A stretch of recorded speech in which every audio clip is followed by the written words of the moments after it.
Hi everyone, this is Nick Fitzke, and I'm here today to show you a little bit about how to touch up figures in Adobe Illustrator. And so we have this figure here on the screen using PowerPoint, and it's a demo of what one of my postdocs did. And there's nothing wrong with using PowerPoint. PowerPoint is a very good software package. I use it for a lot of things, but it doesn't always give you the most control over making figures, particularly figures that are coming from cross platforms. And so here we have a figure where you have a one-dimensional NMR spectrum. This was actually done in Origin. And then you have two-dimensional NMR spectra that were done in Sparky. And one is a standard HSQC, one is a SOFAST. You can sort of see that they're all fairly well scaled so that they all have the nice x-axis. But if you zoom in here a little bit and take a closer look, you can definitely tell that the the images from Sparky are a slightly different point size or tick mark size than what you're getting from Origin, and there's some digitization artifacts there. And if you look around, you can sort of point out small differences. And so certainly for quick and dirty, I'd say this is fine. You could probably even publish it and it wouldn't be a problem. But if you wanted to try to do something really, really high quality, make it pop, you can do this with Illustrator, and it's not so easy, but I think it's worth the effort, particularly if you're trying to put something together very high quality. Some other drawbacks of using PowerPoint for this is that you really don't have any control over the final dots per inch or the width of this figure in that sense.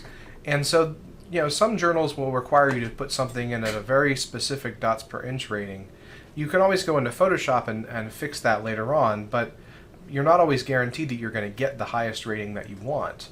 The other thing is that, if you're doing this arbitrarily and shrinking it down, you might not be guaranteed that your font size is the right size for the particular journal you're targeting.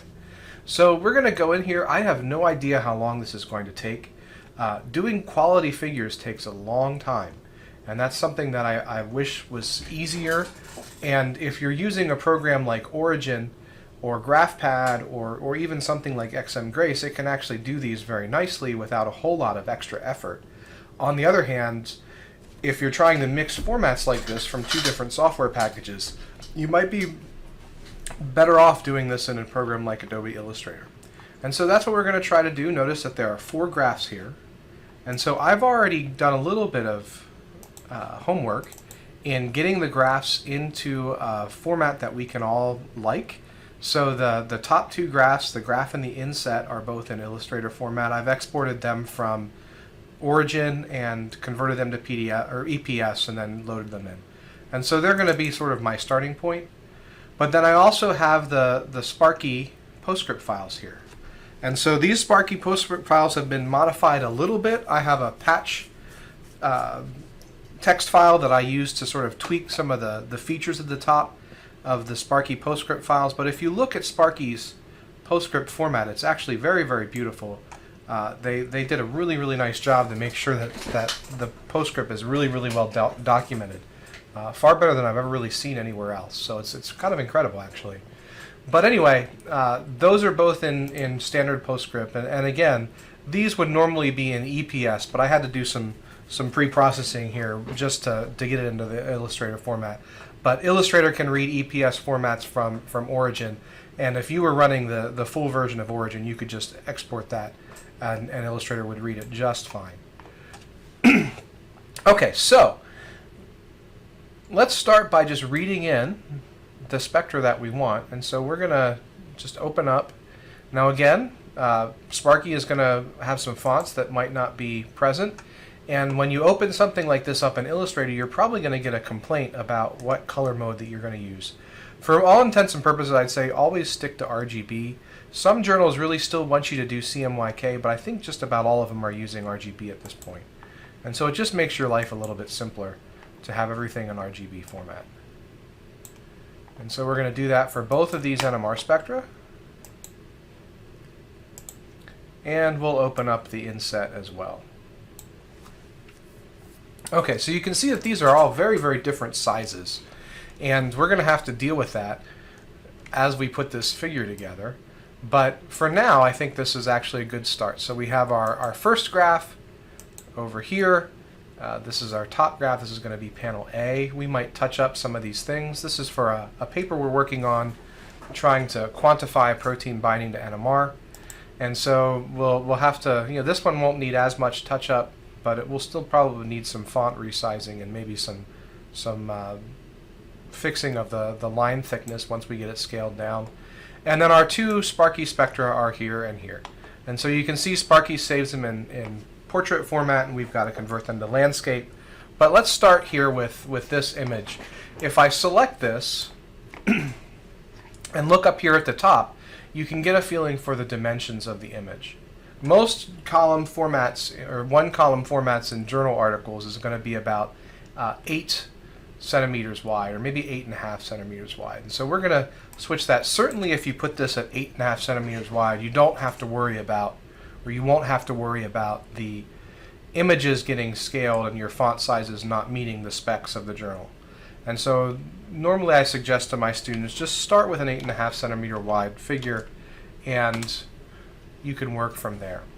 And so when I did that, you can see it comes down. Now notice a couple of things happened here, right? One is that Illustrator did not scale the line thicknesses in this case. And if you're interested in how to set that up, if I go over here to, I believe it's here, no?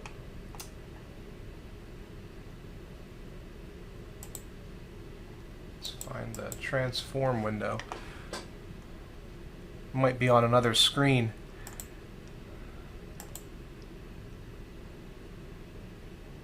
Yes. So here it is on this other screen. So if I look here at my transform window and I go in here to my options, you can see there's a check mark here that's not currently checked for scale, strokes, and effects. Whether you do this or not is kind of up to you.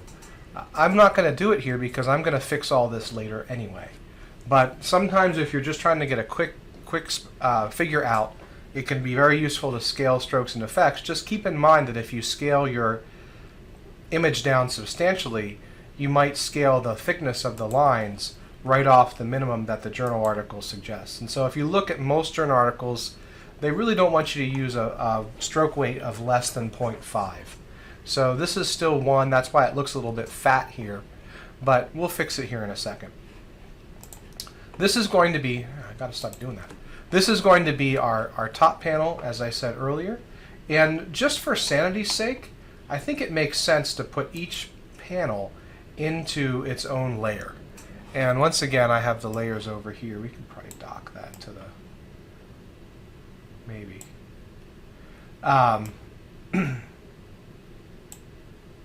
Nope. Okay, so there's clearly things about Illustrator that I'm not an expert in myself. But anyway, we'll keep the layers here. There we go.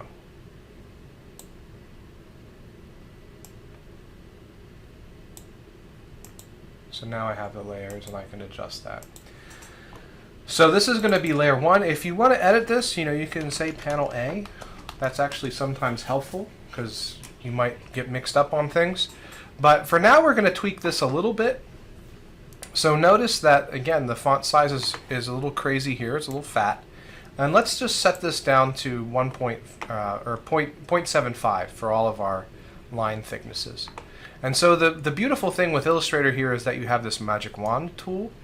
And we can go in, and if I select the magic wand tool and go here to click path, what it does is it basically selects everything with a particular set of attributes. And so here fill color is selected now. That's not a very smart one to do in this case, but it shows you the idea that you don't have to select every single thing. It basically identifies everything with the same fill color and selects it.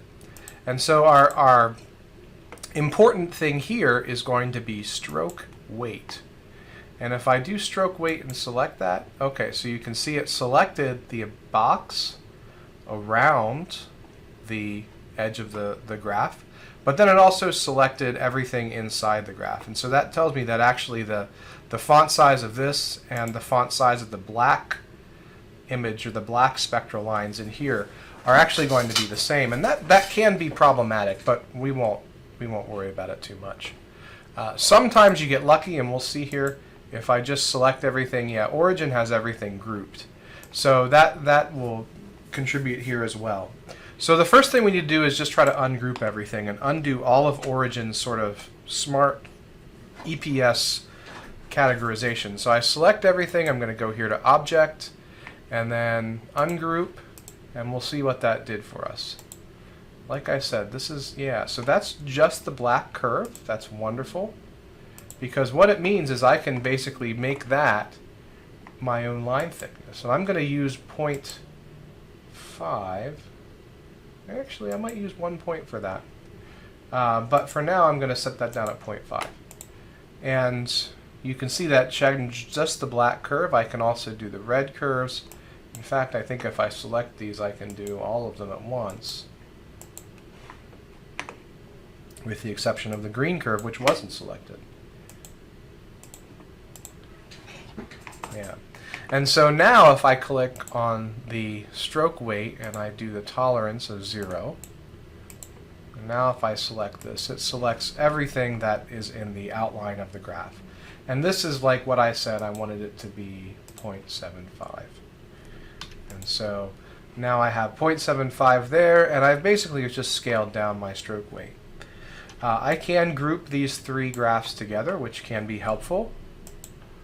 So if I go up to Object and group them, and now if I click on one of them with the selection button, they'll all come up. And if this, in this case, if I want to make them a little thicker or a little thinner, it will work for me. This will become more important when we start thinking about what spectral lines should be when we add the spectra in the next step. Okay, so this is going to be there, and again, since everything is separate, I can group these two. I'll often use keyboard shortcuts, but for the sake of showing you what I'm doing, I can do group, which is just Control G, and this one, let's just make we'll make the borders 1 point. Okay, so that's good. We'll need to do some other things here in a little bit, but this is a good start for what we have now. And so what you can see, the text here, because this is Origin, if I go into text mode, I can't actually edit the text. That's sad, but it's a reality of the way a lot of these programs do these things. But that's fine. We're going to be touching up the text, because one of the reasons you would do this is so that all of the text between the different software packages are consistent. All right, so this is our first spectrum. I'm not going to use this. I prefer to put my labels in the figure legend, but we'll see what it looks like once we get the inset set up. Okay, so now I've got my figure that's about 8.5 centimeters wide. Let's work on my spectra. So we'll do panel B first. So I'm going to select all of this, and I'll use my rotation tool. And if I hold down Shift, it snaps to 90 degree or 45 degree increments. And so I wanted to rotate at 90 degrees.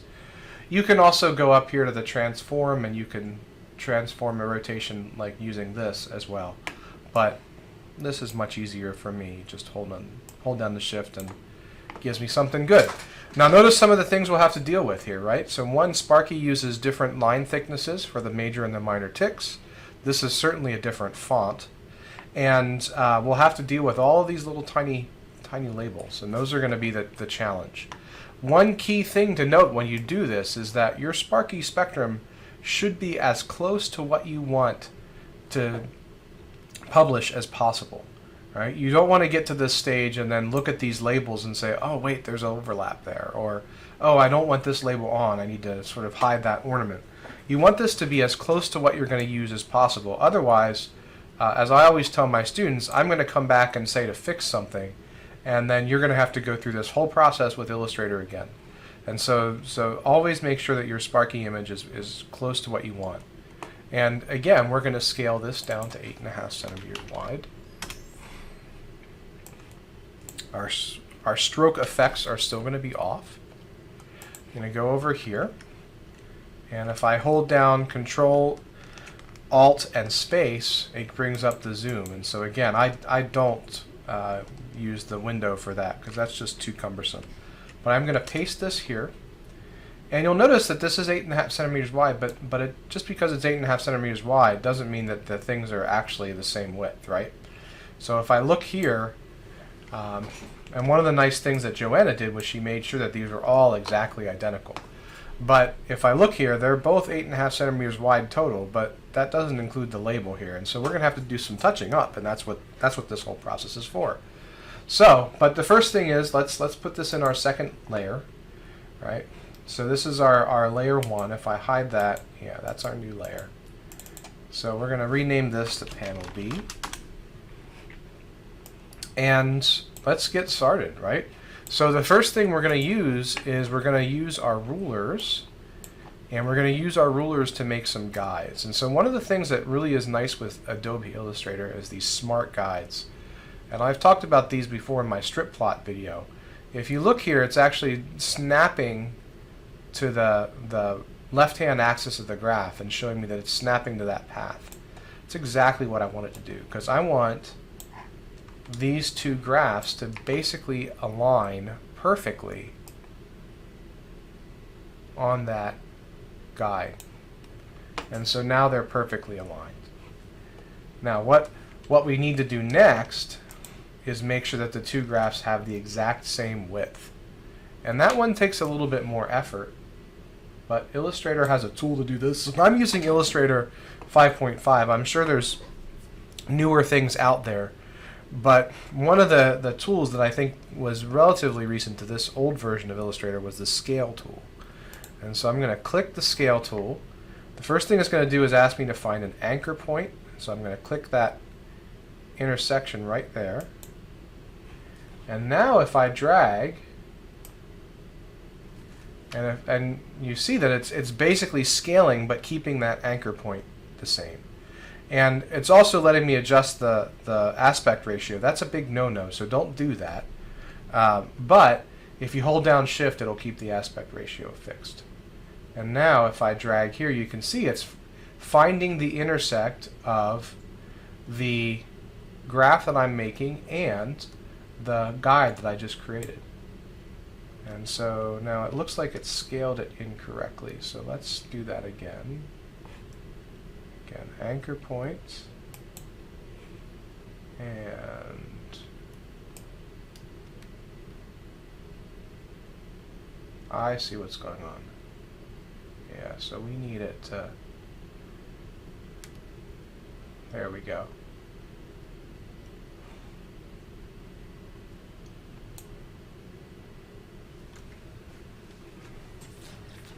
And that's a pretty close approximation. Now, is it perfect? No. You can see Sparky's own lines aren't actually quite perfect there. But I'm going to try to tweak that up again just to sort of show you. And we might actually be able to zoom in here and get it really, really tight. So let's switch back to our selection mode, and then we'll go back into scale. Yeah, so you can see Sparky has actually two lines here. And that's unfortunate, but that's what Sparky is doing. But it's close enough for the case of what we're going to be doing. You'll never see this when you render it via pixels. Okay, so that's locked in.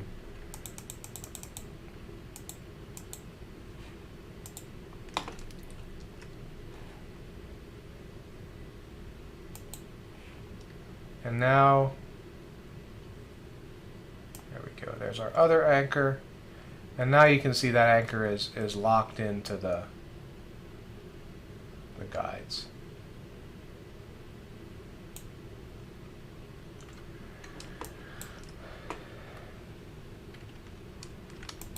And it's not perfect, which is frustrating me, but c'est la vie. We'll try it one more time and see if we can get it there.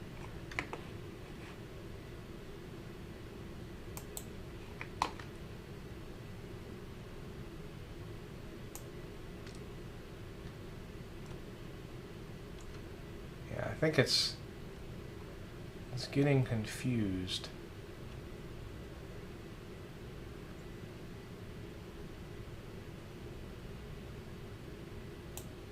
There we go. Yeah. So that's about as good as you're going to get. Okay, so now these graphs are pretty much as aligned as you could ever hope to make them. And what's nice, as you can see here, is if I drag these over, you're basically getting the exact same tick marks showing up, which is really what you want for this type of a figure. Now, Sparky has some interesting features that we'll talk about here. One of them is the fact that, just undid everything I just did. There we go. One of the things that it does is it groups things just like Origin does. And so we'll go in here and we'll go in here to Object, Ungroup, and we might have to do it a couple of more times. Yeah, so you can see that the left ticks and the right ticks are grouped together. Object, and those are actually set up as a compound path. And so a compound path is basically a whole bunch of lines that are grouped together in a single path. We're going to release those, and now if I select it, I should be able to get all of the individual ticks on that side. Why do I want to do that? Well, again, there's no ticks up here. So let's try to make everything as consistent as possible. I have to do the same thing with the upper and the lower ticks. So Object, Compound Path, Release. And now if I select these, I'll be able to just get the top ones. Okay, so we're looking pretty good at this point. The figures are nice and aligned. One difference that we're seeing here is that the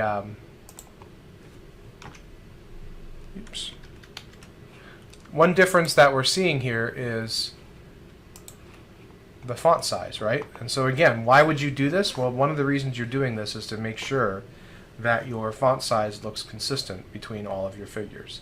You could actually pack these graphs if you want when we're done, although we're not going to do that. Okay, so that's our next figure. Let's get this one in for the right line thickness as well. Again, so I'm going to use my magic wand tool, and I guarantee you that if I select this path and look at the line thickness, it's something really weird, so 0.96. The minor ticks are also going to be, they're 0.24. So we can group all of the minor ticks together. Oh. Notice they're selecting everything together. The thickness of the spectral lines is also 0.24 apparently.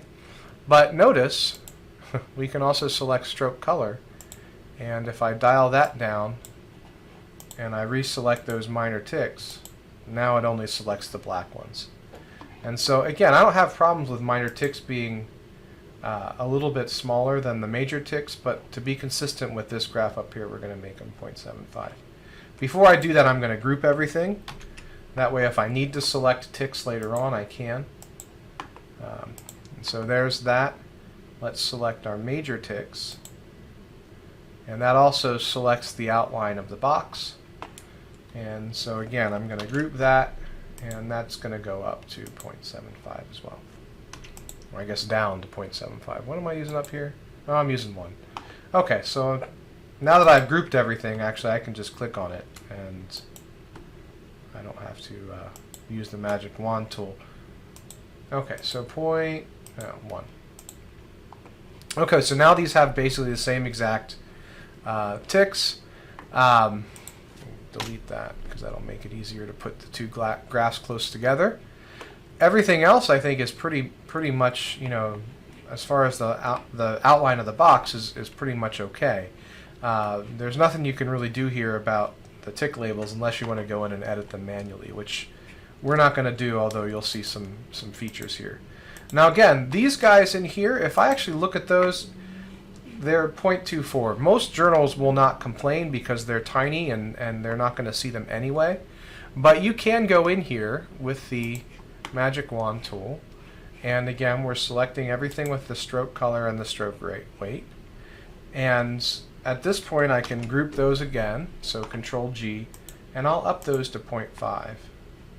And I don't think it makes any difference whatsoever here, because basically you're seeing them all. You're not resolving individual contours here, but for the so fast when we run that, or when we place that on the graph, we'll need to adjust that as well.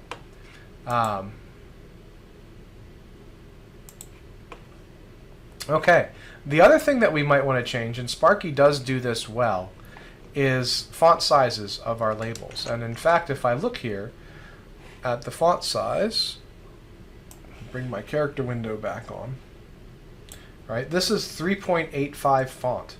No journal is going to let you publish a font with 3.85 font, at least not if they're paying attention. And so this is where you might have to get a little bit creative, because, you know, to my knowledge, at least not in this version of Illustrator, the magic wand tool does not select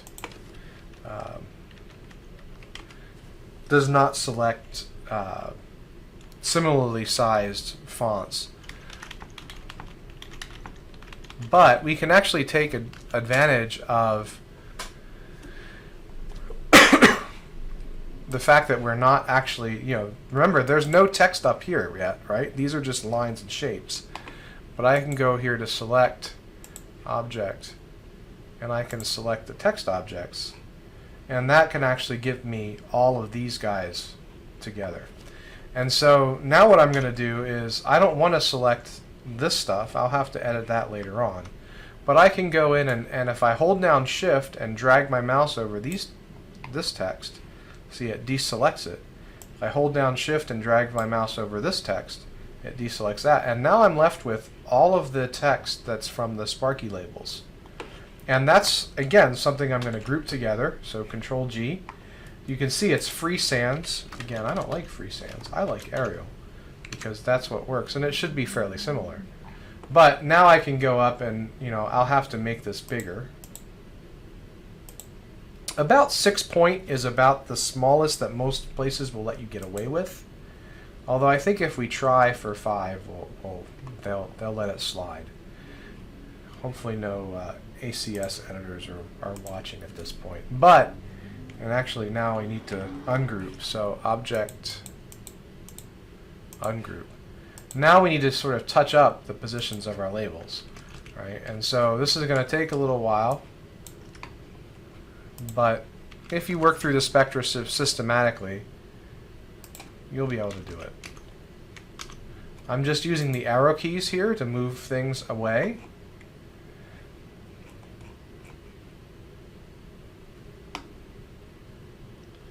There's probably going to be some tweaking that we need to do here.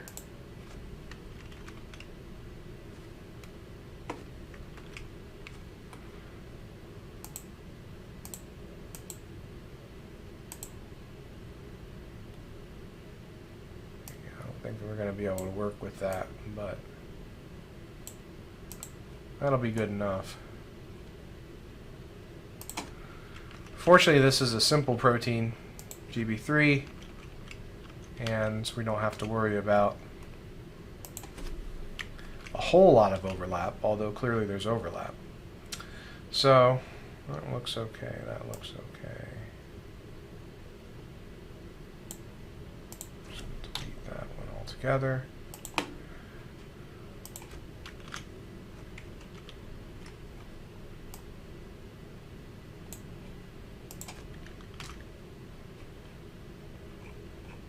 But you want this to be big enough so that somebody can read it. And that's the challenge, right? So you have to make sure that if somebody's going to read your paper, and you want them to read your paper,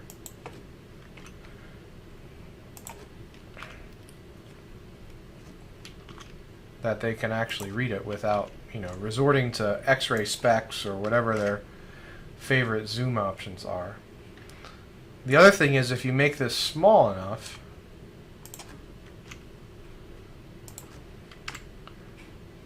it's not going to digitize well. And so when you rasterize the image and turn it into an JPEG or TIFF or whatever the publication is using, it's going to give you problems because it won't work.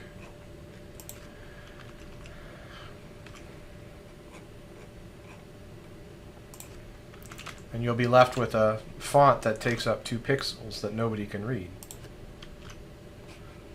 So again, my recommendation for this is to kind of work through everything systematically, just like you would if you were doing a regular assignment.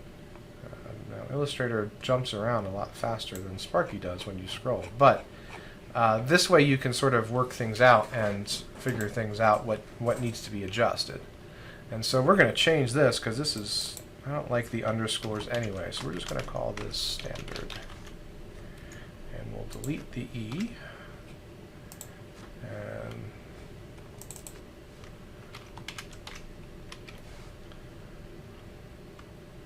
since this one doesn't have a residue assignment, I'm just going to delete that altogether.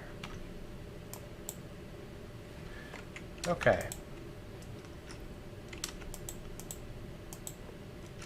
And we'll delete that text.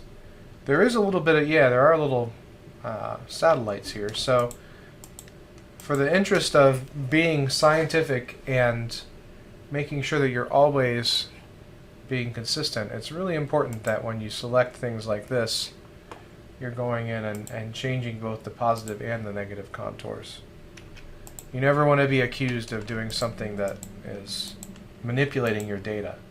And with Illustrator, you can see you have a lot of power here. You don't want to be in a situation where somebody's going to make that accusation against you. So always be careful with what you change. Never do anything that's ethically questionable. Keep your data intact. Right? Changing the line thickness of spectral lines is perfectly acceptable. Changing the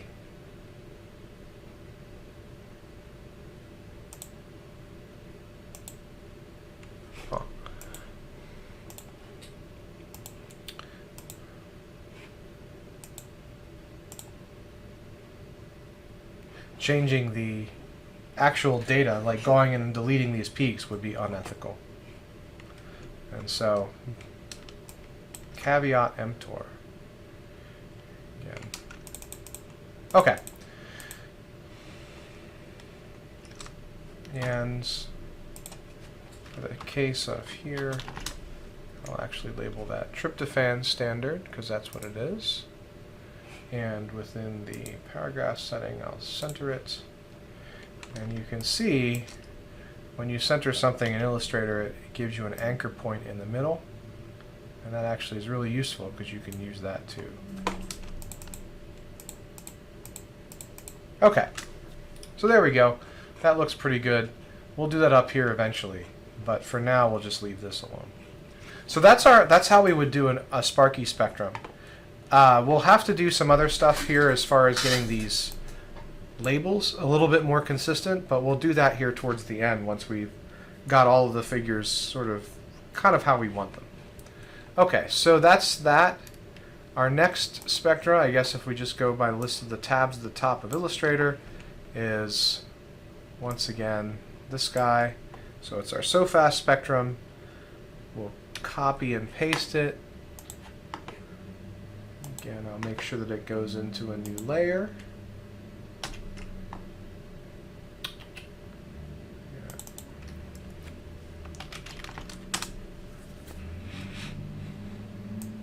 I guess it does that automatically.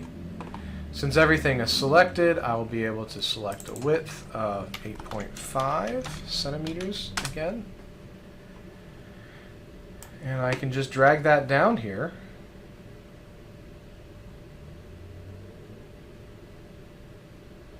And once again, I'm going to drag it by the handle here. Make sure that that snaps against the guide. Sometimes notice that if it doesn't snap immediately, you might have to hold down Control. I think that toggles between old style smart guides and the new style smart guides. But we'll scale this one just like we did before.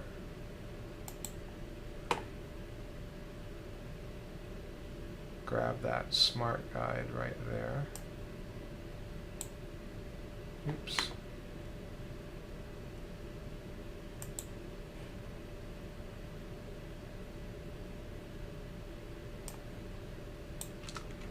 I think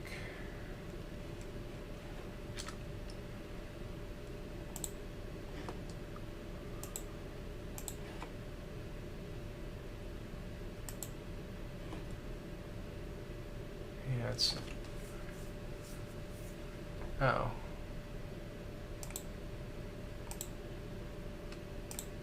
Yeah, so let's go in here.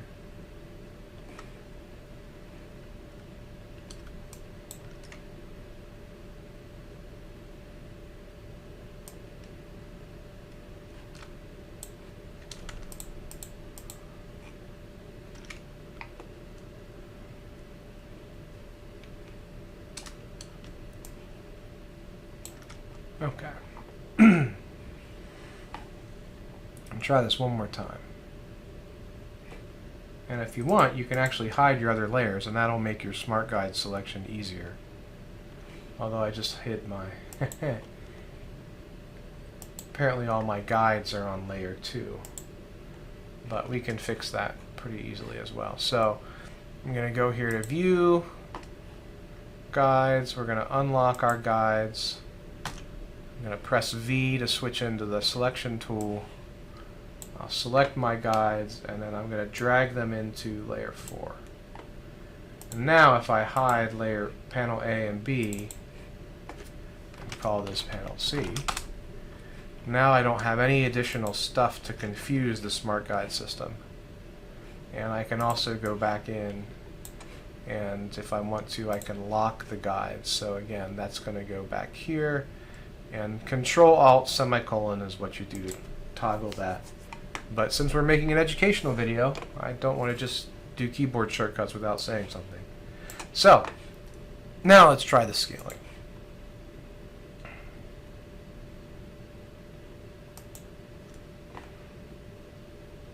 Yeah, there we go.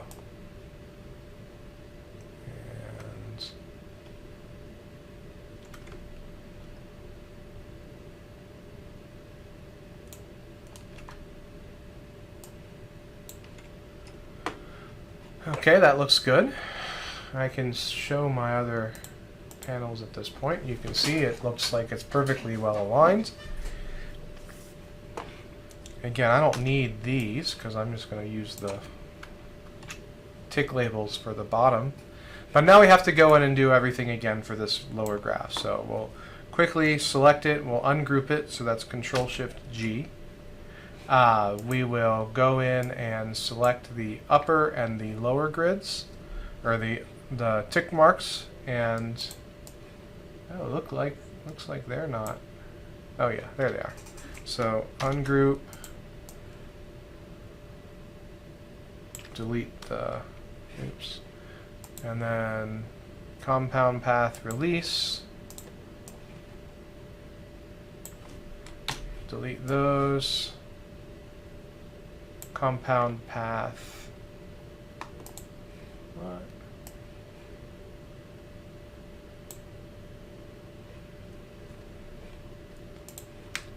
Compound path release.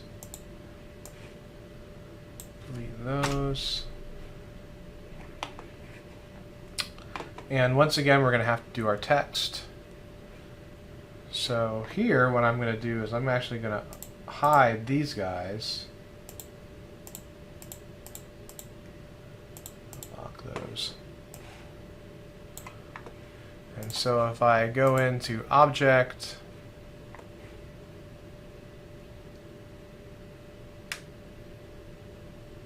or I'm sorry, Select, Object, Text Objects. Once again, I'm just selecting the ones that are visible.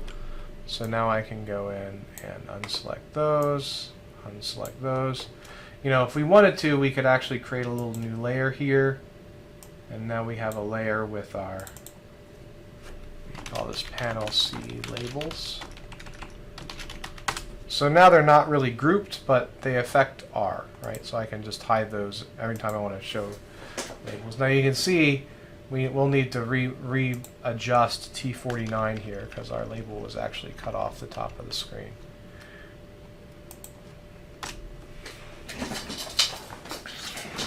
But this is a useful tool if you're trying to select things in one spectrum without touching the other stuff that we've already done. So once again, we can delete this. We'll leave these here this time, although I'll show you how to re-edit those. And again, going into my Magic Wand tool, everything should be ungrouped now. And so if I select the spectrum, it's going to select me my spectrum. I'll hit Control G to group that together. Oops. I guess I have to ungroup them first. No, they're already in ungrouped. That's interesting. Yeah, so object, I don't want to release these because that'll just make it look like a real mess. But they're all selected for the same thing. Again, I could make a new panel or a new layer if I wanted to implicitly group them together. But for now, we can just select them, and I got that little green blip. So 0.5. Now all of those have the right thickness. And then I can go in here, and I'll make all of my tick marks once again 1 point, 1 point. And if I start viewing everything, yeah, we'll leave those locked for now. Once again, everything now has the same thickness of the lines. Everything has the same width, so that's good. Now we just got to fix the fonts here. And so once again, we'll select all of our fonts.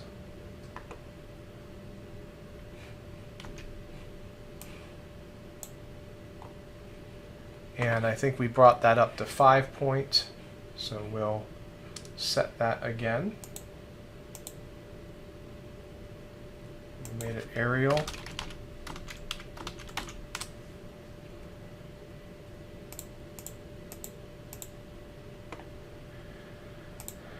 And as before, we'll have to sort of tweak things around. We didn't have as much crowding here. We didn't try to assign everything in the middle because we knew with the reduced resolution of the SOFAS we wouldn't be able to do everything. Okay, so we'll show that, and now we'll go in and select our individual fonts and tweak as needed.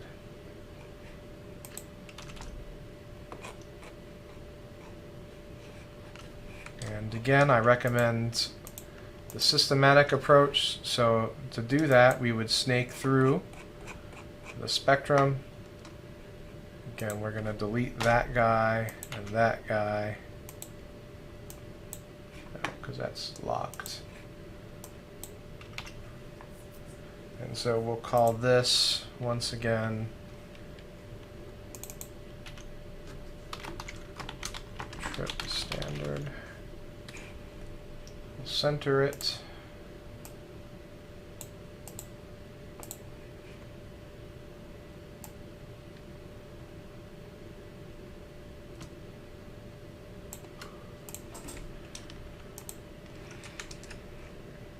Okay, so the systematic approach means starting here and basically just working your way snake-wise through the spectrum.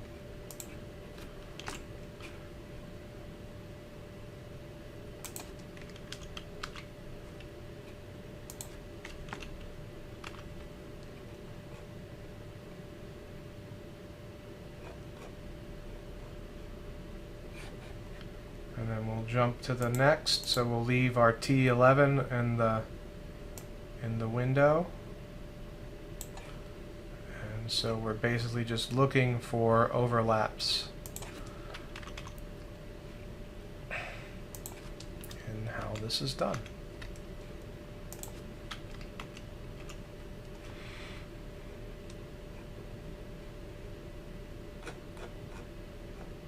Okay. So I think that is good. And once again, even though these were recorded from two very different spectra, the font sizes are identical. So that's what we're going for. We want everything to be consistent, just as if you had found some magical program to render all of these graphs in the same format. And so we're getting there. The next thing we need to do is we need to make sure that there are uniform consistency or uniform spacing between each other. And so this is a trick that I've learned several times or several years ago, and I think it's really useful. So I don't really care what the distance between these graphs are. I just want them to be uniform. And so the way to do that, I mean, yeah, I could click a box here and specify exactly how the dimensions of the box are if I did care. So you could use it as a little ruler. But what I'm going to do instead is I'm going to kind of eyeball it. And I want to say, okay, you know, that's probably enough distance between these two graphs. And so now I'm going to go in, I'm going to select this lower graph, and I'm going to drag here with the path, and I'm going to hold down Shift. And in this case, I guess I have to hold down Control as well. But eventually it snaps to that box. And now I have a specific width between those two graphs. I can go here, and I can do the same thing. Again, holding down Shift so it snaps to that path. And again, clicking on this, holding Shift and Control. And so now these graphs have identical spacing. So by using this little black box, I can actually use it kind of like a ruler. And everything is sort of built in as we would hope.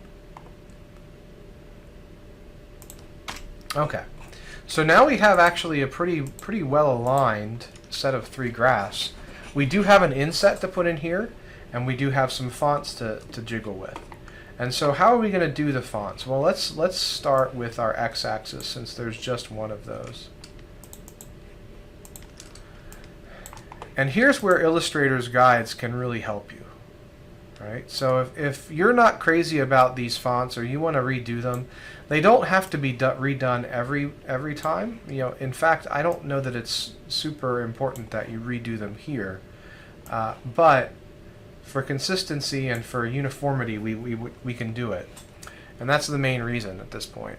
So I'm going to make a font. So this is going to be 11. I'm going to make it centered. So it is centered.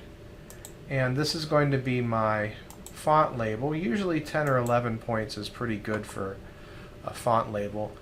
And what's useful here is that if you see here, there's actually an anchor. And what's kind of cool about Illustrator is that I can actually position that text as a subscript and adjust the text relative to the anchor. And so you can sort of see what I'm going to do here. I'm going to make myself a little guide for where I want all of those labels to be aligned. Delete these, or at least move them out of the way. And now I can go in and I can position those labels. Now we're going to have to move that down a little bit. That looks like it's too close. But we'll get them all aligned here. And I can put in these text labels so that they're all centered on the ticks. Again, I'm holding down Control so it sticks to the one that I want. For whatever reason, I think the Control kind of tightens the focus of your smart guide so it doesn't pick on something way up here.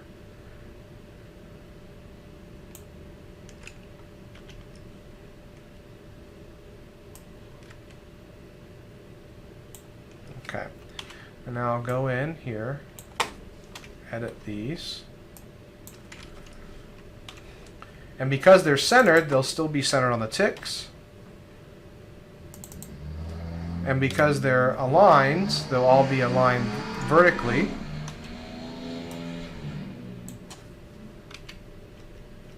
And now I can just use the nudge tool to put them someplace a little bit more. Yeah, that's probably reasonable. And if I hit Control-Alt-semicolon, I can actually reposition this guide so that it matches. And we'll see why that's useful here in a second.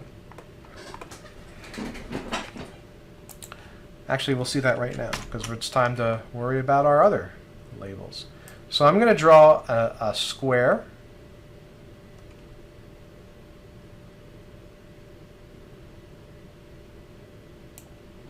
And so this square is going to be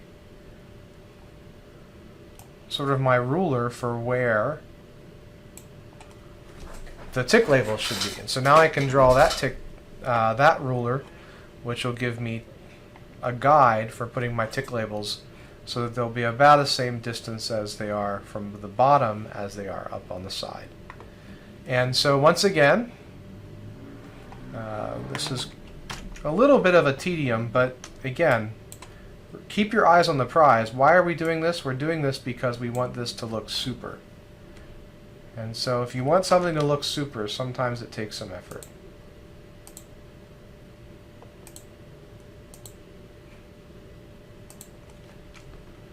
And once again, we're going to move these up to layer 4. We want our guides all to be on the same layer.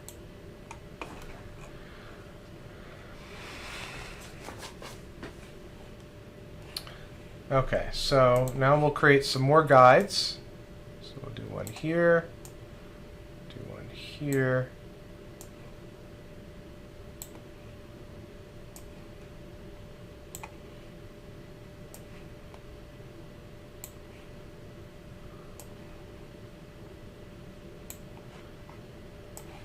Delete those.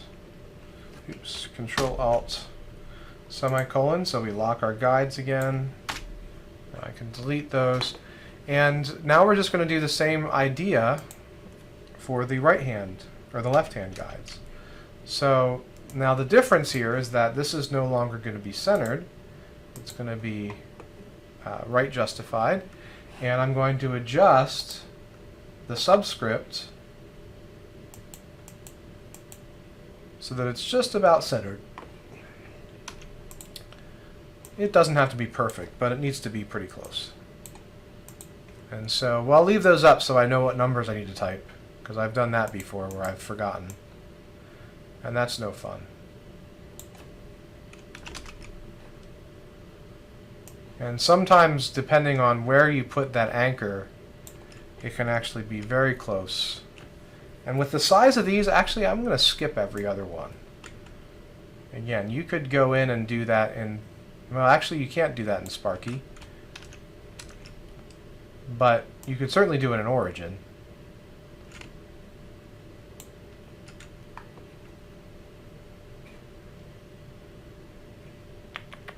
Do I want to do that? Yeah, let's type them all in.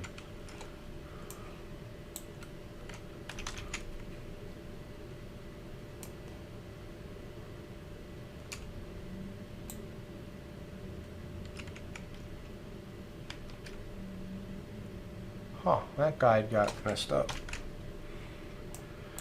So we'll unlock that and put it right. There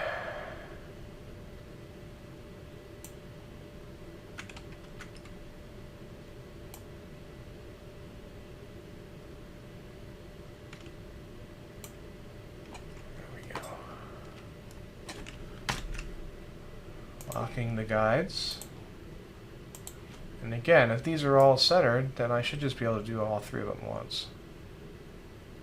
And I can. They're, again, it's not, even Sparky I think is off by a little bit, but. So 105, 110, helps if I can type, 115, 120, 125, 130. Okay, and so now we do the exact same thing up here. Oops. Go into layer 4 so that we have our guides all on the same thing.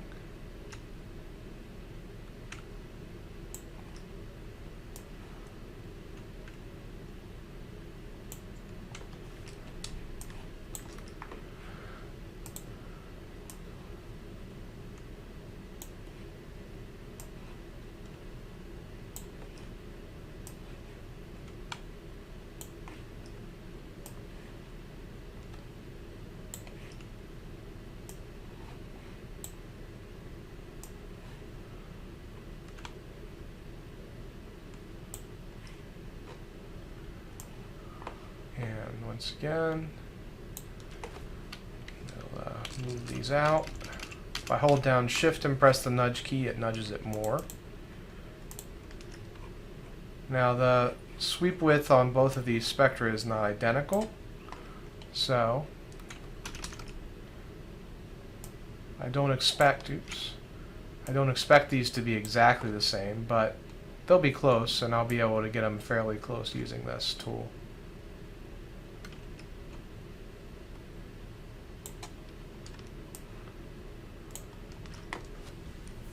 Actually, I'd say that looks pretty darn good. The difference is that I gotta go up one. Huh. So I'll grab this one instead, and I'll go up here.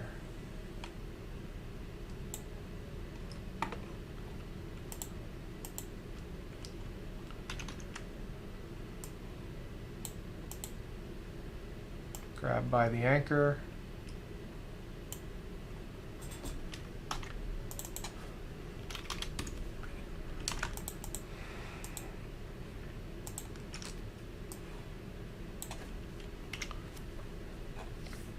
Okay, so it's starting to come together.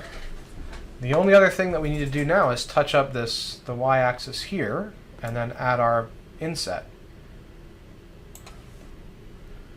So now notice here again, Origin doesn't select these as text, and so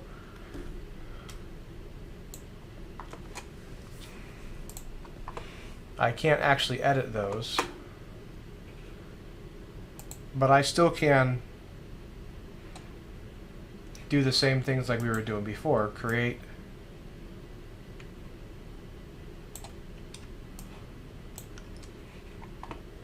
our text for here.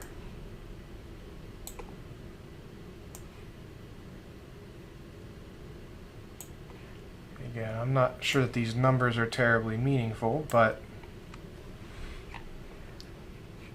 we'll still do it again for consistency.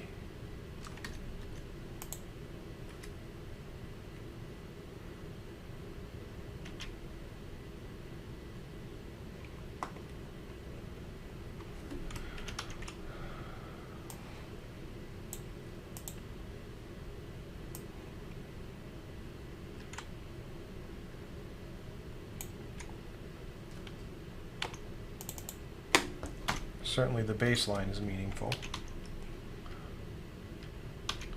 And if I use the keyboard shortcut V, it puts me back into selection mode, so I can copy, paste, and do this without having to go to the window all the time.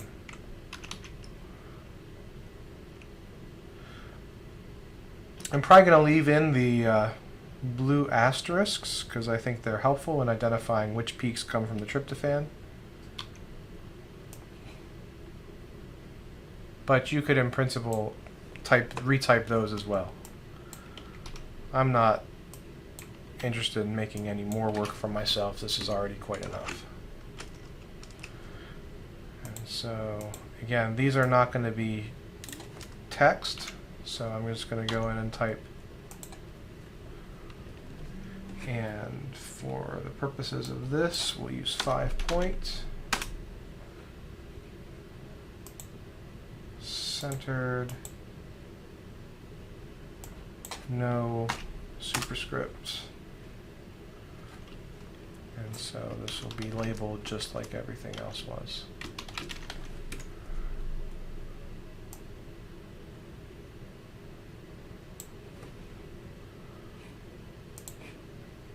And I don't think these need to be blue, so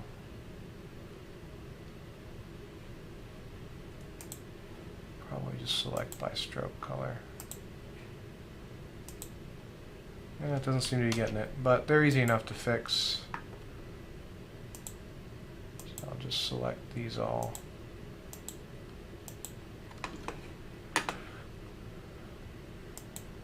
And I'll make them black.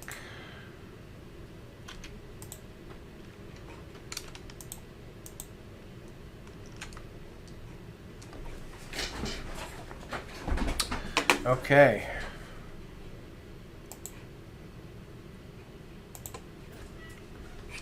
And so we're going to work on the axis labels next. Again, these can be a little bit bigger. We can make them bold for a little bit more emphasis. Still centered, still, yeah, everything else is going to be the same. So this will be our first label.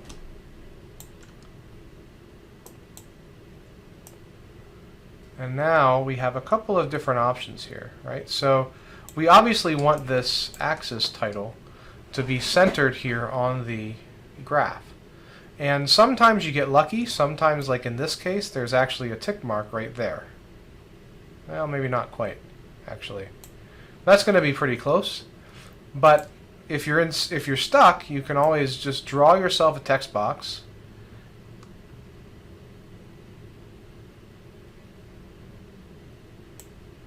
Cover the whole graph, and what you'll see is that there's actually a handle there that you can use to give yourself a center. And in this case, actually, yeah, that tick mark is right there in the middle. So we can do that here. We can actually do a vertical one as well, which we'll need when we do the label on the bottom of this graph. And so now this is going to be centered, and we've got to figure out a good distance for it to be. And so I'm just going to eyeball that for now. You know, and actually that page boundary for the page that we're not going to use is actually pretty reasonable. So I'm going to make myself a new guide. And now what I do is I can copy and paste this. And I'll use that trick. I'll delete this box. I'll use that trick for my other ones too. So again, if I create a box here, now I have a center line. It's the lower one.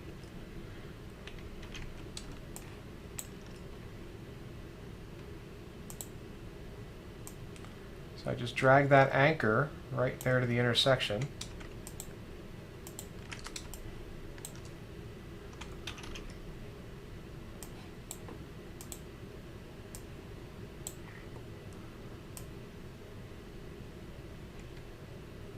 And I'll just delete this box because it's easier to just draw a new one with the snap guides.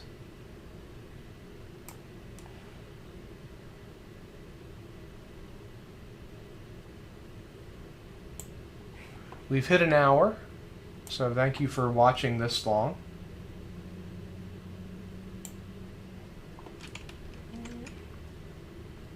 Like I said, making figures and doing it well, particularly complex figures like this one, can take some time. There's our anchor.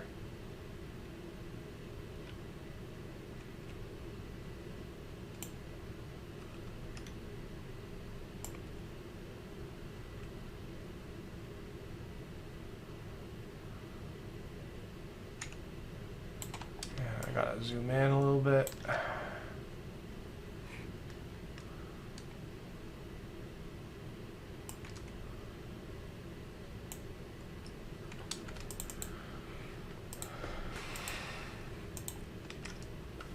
Okay, so this is going to be F subscript 2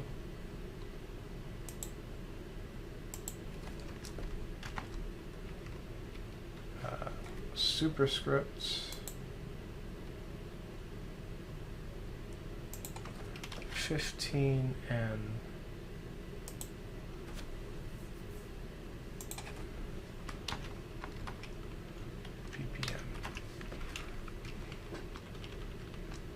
now we can get rid of the F2 if we want. Some places will have it as a delta. Some places will just have it 15N. I think that's what we'll do here. So we hit escape, get out of that text editing mode. Actually, I could probably copy and paste this down there. And now we've got to do the same thing here. So copy.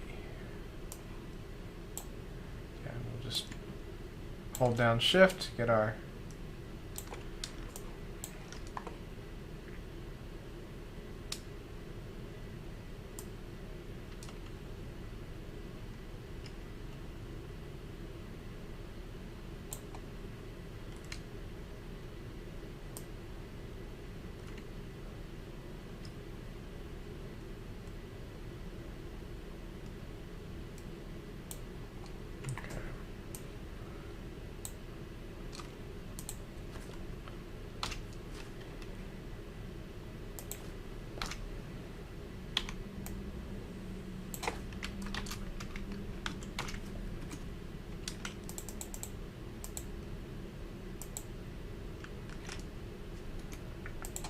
And now again, I'll just eyeball the position of that.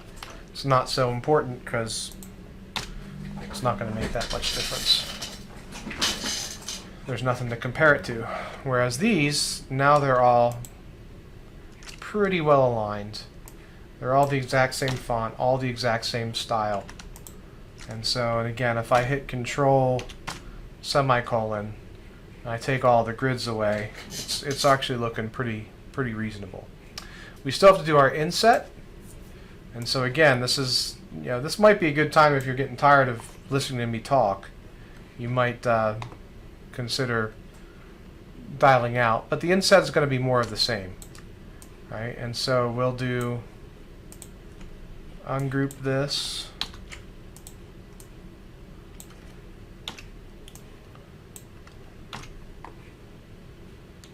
and one thing I do want to show is that if you want, again, we need to show our ruler. If you want to do this kind of stuff here,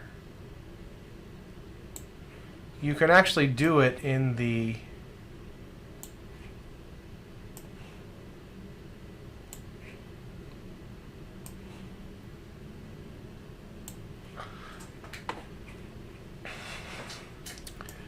original graph, and then you can add it later on. Now this graph is huge, right? So this is going to be a case where we'll have to adjust some font sizes and whatnot. But if we want to be consistent and we don't want to be messing around with everything over here, we could potentially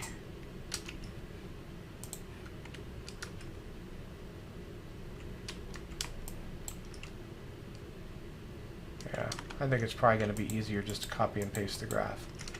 Get it scaled how we want it, and then we can tweak it later.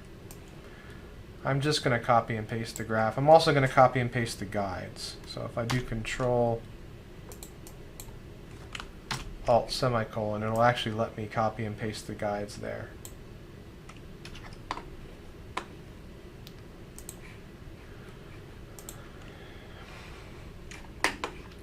And switch here to my layers. I'll lock everything that's visible, and I'll make most of the things invisible. So yeah, you can see this is rather large. And we don't know how wide it needs to be, so I'm going to sort of eyeball. Now remember, we got to leave enough space there for the panel label, but this will work for now. It's comically large, but we can fix it. Right, so it's basically just a matter of going in and setting our font width to be something reasonable. Oops. It's still all grouped together, so keep that in mind. So we've got to ungroup it. So Control-Shift-G or ungroup. It doesn't appear. There we go. Let's see what happens when we make. This actually might be a compound path. We'll see.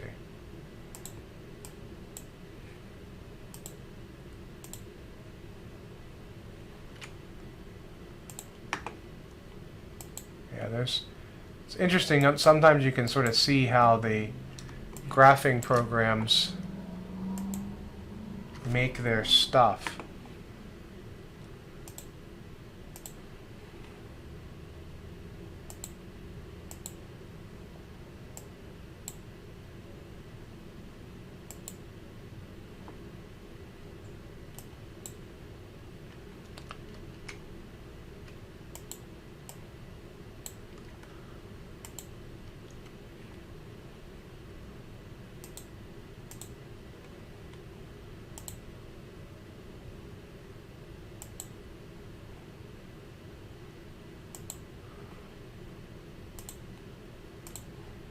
I think we've gotten everything at this point. It's all dialed into one point line width thickness, which is what we want. And I think if I had to guess, yeah, this is probably a Yeah, this is probably a clipping mask, and then these guys are going to be your compound paths, your lines for your axes and stuff. And so within Illustrator, there's 3 ways to group objects together. We've seen the actual group command, we've seen compound paths, and we've seen clipping masks. Or we haven't seen clipping masks. And so clipping masks are where you have a shape that basically masks off or blocks off other things behind that shape. And lots of graphing programs will use that as a strategy for, you know, if your graph goes off the side of the screen, it's a way to sort of have a nice curve and then have it stop at a particular boundary. And so that's one thing that lots of people will do, or lots of graphs will do. It looks like we might have lost we might have lost our guides, but that's okay. This is reasonable, I think. And so now at this point we can maybe draw in some guides for us.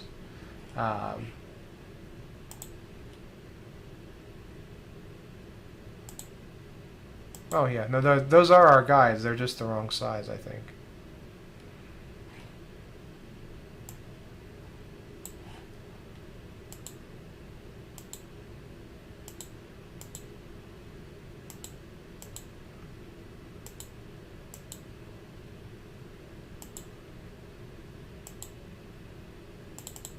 So let's call this inset.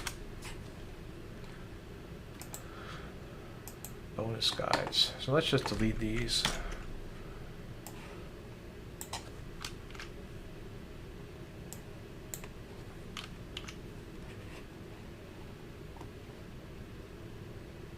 Okay.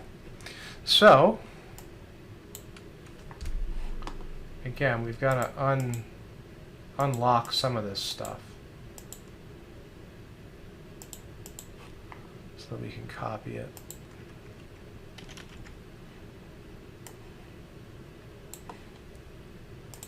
I want to be in the inset. So one way to switch things from one layer to the other is just to select it. So for example here, these are all going to be in the wrong layer at this point. This is all panel C. We can select those and we can push them into panel A. And now all of my panel labels or figure labels are in panel A. I can do the same here for this. Again, we don't want to, let's turn off our lock guides. We don't want to select those.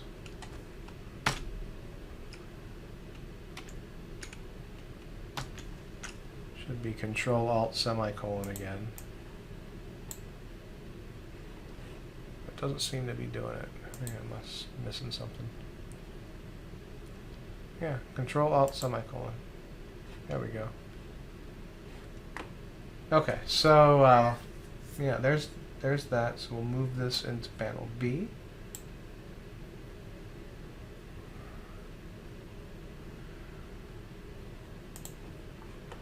And similarly, this last one will move into, well, this one should be in panel C, but yeah, and it already is. I'm not sure what's selected in A. Oh.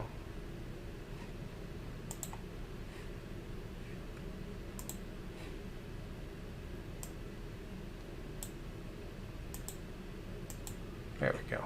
Okay, so the reason I wanted to do that, because I wanted to start drawing some guides here. I don't want them to be messing up with what we're already doing. So inset.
Okay.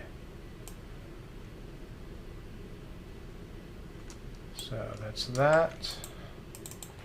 I forget what our labels are, but that's okay because we left them over here. It's 1 and 0.6.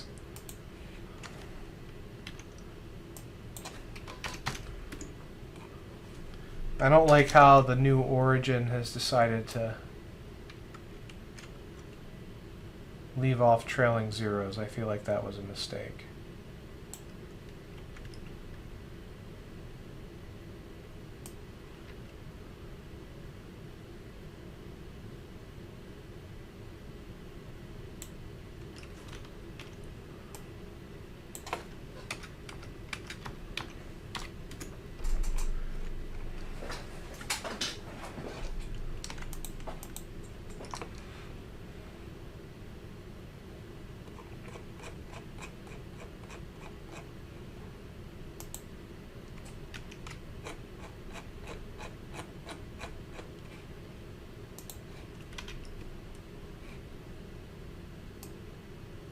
So now we're putting our x-axis on. And again, going back here, so 0, 40, 80.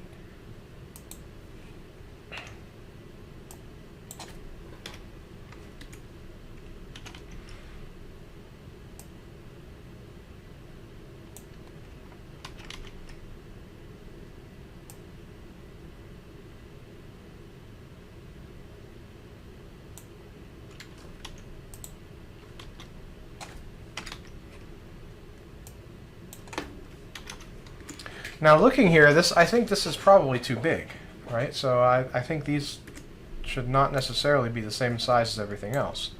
But the nice thing about this is that I can fix it, and it's very, very easy. Right? So what do I do here? I just select what I want. So I'm going to select those. I'm going to select these. Oops. I thought.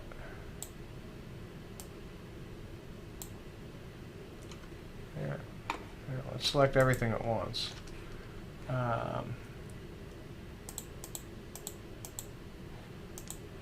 Let's lock my guides again.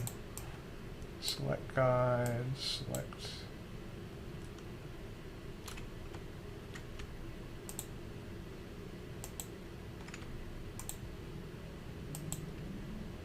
Oh.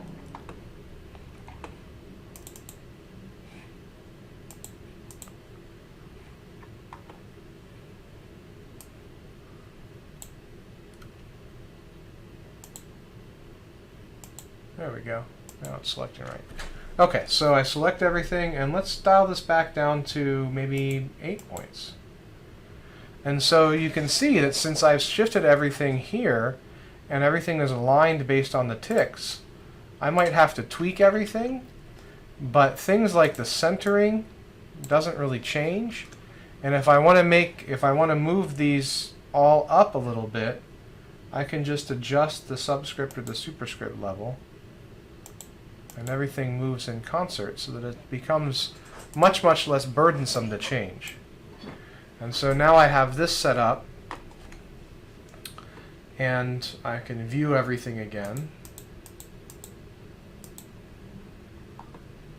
And that is going to be a little bit too big, but that's okay, because I can just turn everything off again. I can select my guides.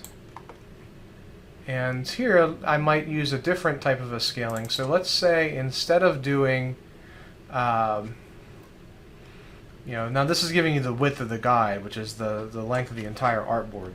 But let's say I want to make this 80%. So I just type in 80%, and now it scales it to 80%. And if I look at the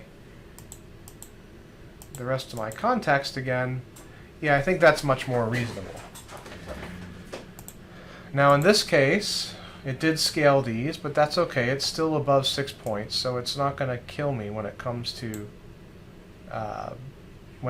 font sizes. I'm going to lock these other layers, so now if I move my guides, they're not going to move in the other layers.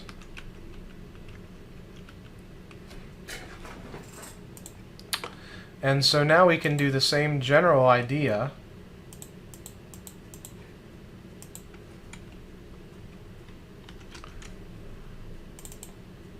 here. Oops.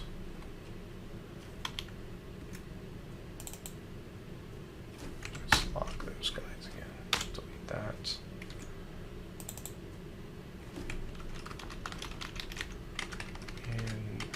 Intensity. And again, this can go, maybe become 8-point font.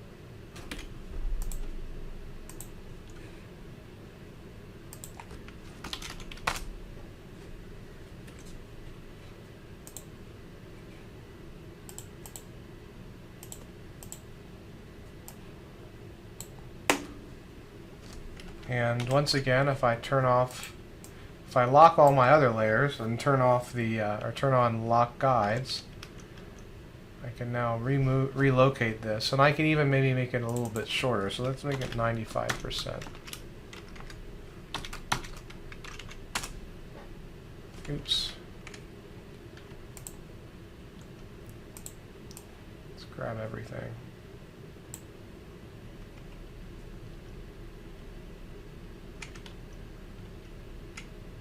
Okay, so apparently that's in panel A for some reason.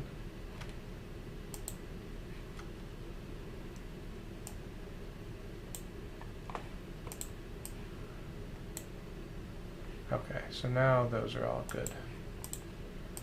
So I drag this, again double click everything here, 95%.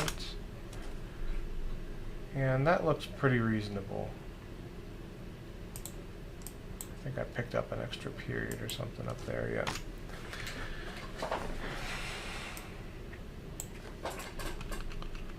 So I'll move that. And I can make these bold again for consistency.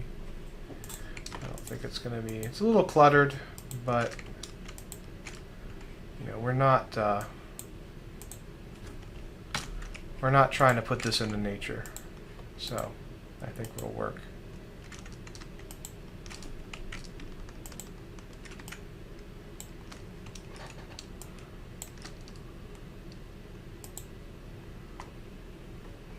The other thing we might be able to do to make a little bit less emphasis on the inset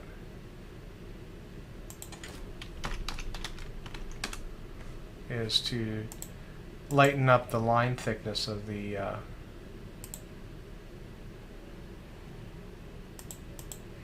strokes in there.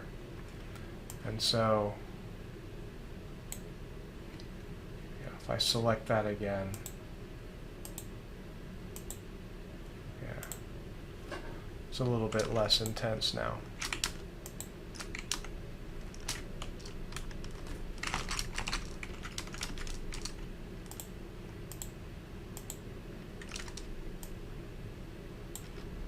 And I'm gonna leave these out because I don't think they're gonna help.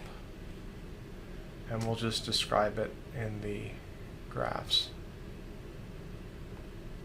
I might leave them over there. Well, we'll see.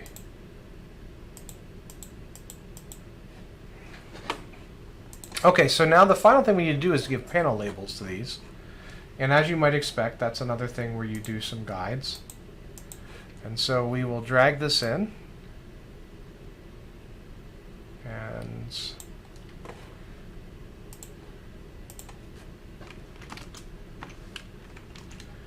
we want all of our sort of font effects to be off, so we'll make this, again, I think for panels, for panel labels, you know, 11 or 12 point font is pretty reasonable. You want it to stand out. You want people to know, hey, that's panel A.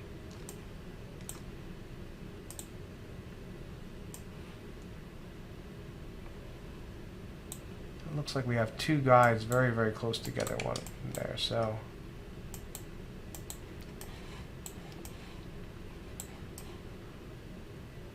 I see one of them looks like it's from the outer tick mark, and one of them's coming from the that's okay. We'll just pick one. Actually, we probably won't. Here, we'll do that. And once again, if you want to do something like have them all be consistent, you can use the ruler trick. So I'm drawing a box here, slicking into selection mode with the V button. And now I'll use that to give myself a point of reference for what's going on over here.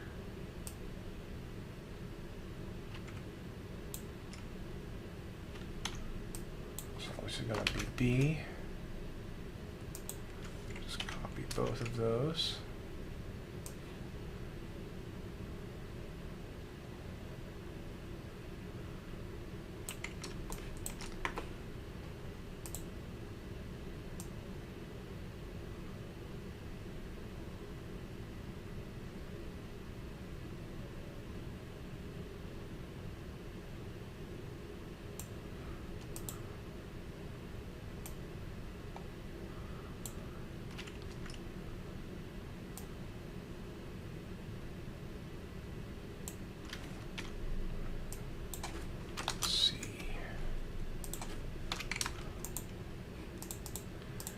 And once again, if I want to make them bigger, like if I think, it's maybe not quite as much emphasis as I want, well then I can adjust that later on. I can select them all and shift them around as I see fit. But I think this is pretty close. Yeah, I'm going to delete those because I'm not crazy about that. And so now the question becomes, how do I make this sort of the final form? And in this case, the easiest way to do that is to go in here to my Artboards tool. And if I select that, and again, you can see the white background that we've sort of been dealing with the whole time is our artboard. But there's and this is going to set the print area for the graphic when I export it as a TIFF file or as a PNG. And so if I go here to my Artboards tool and I go into presets, I can fit it to artwork bounds. And that's really nice because now it's basically pretty much exactly what's going on. Here it's 9.33 centimeters, so it's a little bit bigger than 8.5 centimeters. But again, what's going to happen is that the publisher is going to render this and put it in their own PDF file, and you're going to be guaranteed that the shrinking is going to be a little very minor. And so you're not going to really affect the font sizes that much here. The other nice thing about this is that you can actually see, okay, well, if it shrunk very small amount, then none of my fonts are going to become illegible. You can print this out. You can look to see what it will look like, hopefully in the same sort of perspective and size as what's in the final document. And so this is pretty much the finished product. I can save it. I probably should have saved it before. I prefer to save my figures like fig01.ai. And if I wanted to export this now to make a TIFF file, something that I can use for my graphic, I can hit export and I'll drag this down to TIFF. I want to have my artboard selected because, again, that's going to give me the exact boundaries that I've set here. And I'll hit OK or save. It'll ask me, again, I want it to be RGB. You can set this to pretty much whatever you want, but we're going to, for crazy amounts of resolution, you can use 1200 dpi. This is one of the advantages of using Adobe Illustrator, is that you get that option to really have fine control over your dots per inch. And so let's take a quick look here for comparison. So this is my figure that I just made from what we just been through in the last hour and a half. Again, thank you for watching. And then this is the figure that was made from PowerPoint. And so let's do a comparison of these two. I'll bring up Photoshop because Photoshop is our tool for looking at raster images. So my figure definitely wins in terms of size, right? So it's the original file from PowerPoint was 6 megabytes, this is 2 megabytes. Now that's not a huge, I mean, who cares? In the days of terabyte hard drives, 2 megabytes versus 6 megabytes is nothing. But let's see what actually happens in terms of quality. And so there's the file we just made. I'm going to open up the file from PowerPoint, saved as a TIFF. And so if we look here, my image size here is 4800 by 9800 pixels. And so that's that gives you a width of 8 by 16. Now we just did this so we can do apples to apples. Let's just compare here. So I'm gonna go here to my image size. I'm gonna uncheck resample image. And so now if I just change the, so this is 4 inches by 8.16 inches, and so it actually looks pretty close. This is 10 centimeters by 20.4. So that's what we're dealing with there.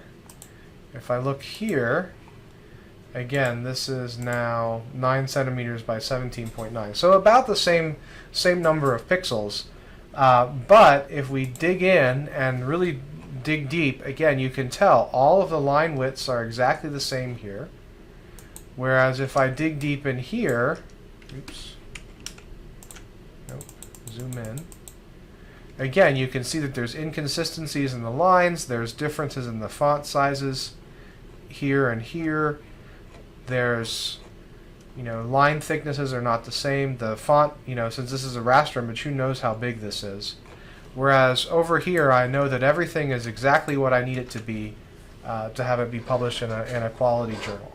And it'll look much more consistent. And if you do all of your figures this way, which I don't necessarily recommend because it takes obviously a long time, if you do all your figures this way, though, everything will look very, very nice, and it really makes it pop for the reader.